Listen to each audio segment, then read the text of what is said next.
Hey guys, how we doing today? Today's just gonna be a quick little video. We're gonna be cleaning my sponge filter today. It's not flown properly, I think. We're about to find out though. So let me get some stuff set up real quick, and then we shall clean my sponge filter. Let's go. Okay, so we got this sponge filter set up and everything. So let me show you all the process here. Okay, so this is very precarious. I have my phone leaning forward. So what you're gonna do is you're gonna pop off this. You're gonna pop off this top here. And then I think honestly, you could just put this sucker in the water and plug your pump back up and aerate your water a bit. So now take your sponge off the base here. Wiggle your base a little bit here. Put it up on top of a shelf. You're gonna take your sponge and you're going to just rub it on the inside of your water here. And see how nasty my tank water already is? You're just gonna rub and just clean. Rub and clean, rub and clean, rub and clean, rub and clean. That's all you're gonna do. Yeah, you see how dark this water started becoming? That's insane, isn't it? And look how clean this thing looks now. Like, there's still some spots on it, but those usually come off quickly. So just take your thumb and rub against them. Just go ahead and rub all the cracks and stuff. So I have a specific type of sponge, I guess is what you'd call it. But so what it is you have three main sponges. You have coarse, you have medium, and you have fine. I have medium. Since it's not like you can't see the holes at all, but it's not like you can see the holes like far away. This one you have to kind of be like up close to see. So you're just gonna continue washing this until you see all of your stuff gone. Then you're gonna take your base, give that a good wash again. Slide your sponge onto there. Take your aerator here and move it over. Then it should, with a little bit of pressure, pop right on.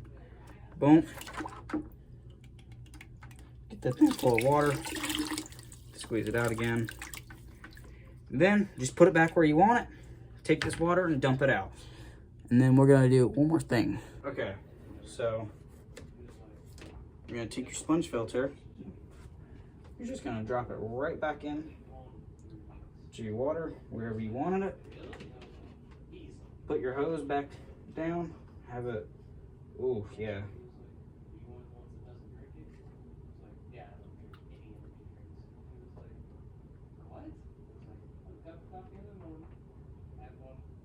Boom. Boom. So now, take your plug it back in, and boom, everything's running great again.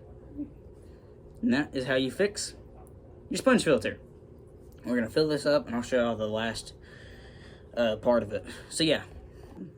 Alright, so we have to put, so you can put one of two things in there. You can either put Prime or you can put Aquasafe.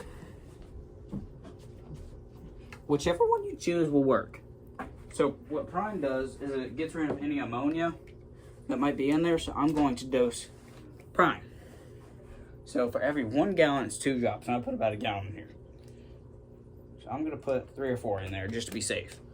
Since overdosing won't kill your fish and won't harm your fish. So now, what we're gonna do is we're gonna move this stuff. Oh yeah, I found an invasive species in my tank. Snails. Yep.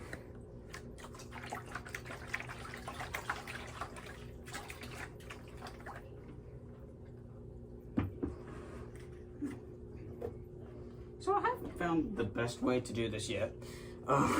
So far, it's literally just been put this in here, and then you take the risk and you suck on the end of it.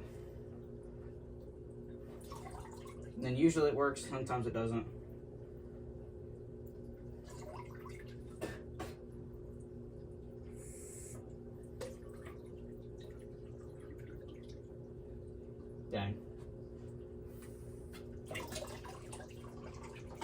Like, sometimes it doesn't work like that. And I don't understand why. So what I end up having to do is take that thing again and just lower it in there.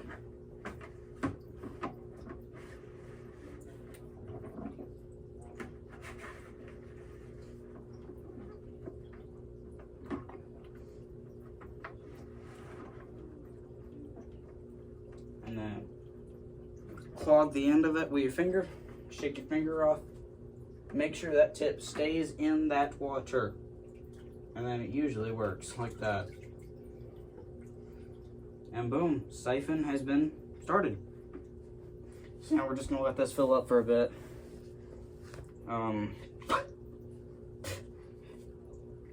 Once it reaches about here is where I want it. Like at the very lip of the tank. I do need to trim some plants up and get some shrimp actually. Have a shrimp clean the plant since my plant looks terrible. That thing's catching most of my stuff. So now what I'm gonna do, so I'm gonna dump the rest of that in there. So there's barely any left. It's just a tiny little bit. So now I'm going to get about another gallon worth and dump it in there. Now I'm going to dose some Sea Chem Stability to just go ahead and get all the extra bacteria in there that it's gonna need. Since I took out some water, and yes, I know bacteria does not live in the water column.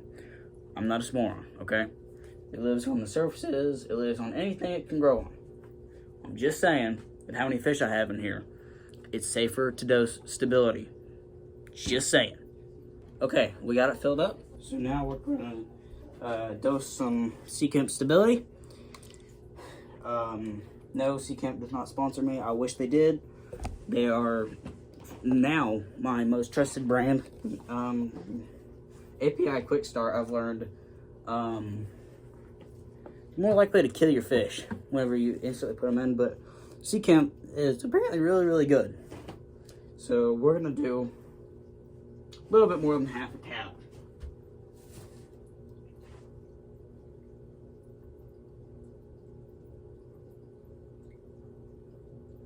Alright. Stability is in. Bacteria should be started now. So we're gonna let this tank settle for a bit and then we'll get to the end result. Hey guys, I'm here to show y'all the final result of the tank. So it looked pretty dang clear. Ooh, looked pretty dang clear the first time before I cleaned my filter. This is the second time around. That filter looks amazing. The flow is a lot better. The fish look happier. Big boy's chomping over there, or big girl actually, since that is a female. Males have like torpedo body, females are usually rounder. So yeah, I do need to trim up this plant here and get some of this algae crap off. This one ain't doing too great, but I'm listening to a podcast about plant tanks, and it's just going through a natural cycle that makes it to where it can live underwater, which is pretty dang sick. This one's doing great, it looks like. So yeah, everything's doing great. The moss is growing amazingly. I need to get, oh, sorry guys. I need to get this stuff off of here. I probably need to take the moss out and clean it. But yeah, pretty dang good. So I hope all of y'all have a great day. And if you're not already subscribed, please subscribe. That helps me a whole bunch. And I will see y'all next time. Peace.